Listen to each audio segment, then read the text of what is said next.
The president also signed an executive order on homelessness.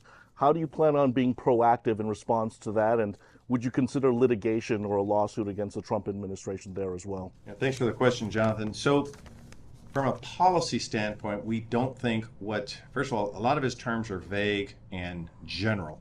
We don't think that's a winning strategy. We think we have some of the smartest homelessness advocates working with us to make the right investments. So we think that our local approach on everything that we're doing, realizing this is a crisis throughout our country, that this works. And so we will, if we think we need to challenge it, we certainly are prepared to do that. But we certainly take exception to the executive order in that it's inconsistent with the best practices that we believe we're putting in place. If you do sue and are unsuccessful with Trump's executive order on homelessness, some of the nonprofit providers believe that the city could offset some of that federal funding loss. Would you be able to do that? Well, that's a tough question. It's sort of a what if. What if we lose, and what if the providers don't have enough money? I'll just answer it this way.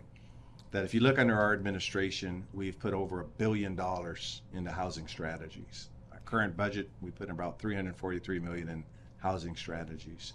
The voters were gracious enough to pass a $970 million housing investment. So we will keep doing what we need to do to protect all residents, to make sure we're preventing homelessness.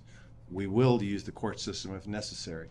We're always prepared, and quite frankly, I'm glad that I have a good team around me, and I'm glad some members of these teams are lawyers, by the way, because that's what's going to take. And again, I want to bring attention that we have some very significant department heads standing here as well, from all over. They know who they are. So our entire city family of departments are ready to fight for our vulnerable residents, which today we're talking about LGBTQ and particularly transgender neighbors.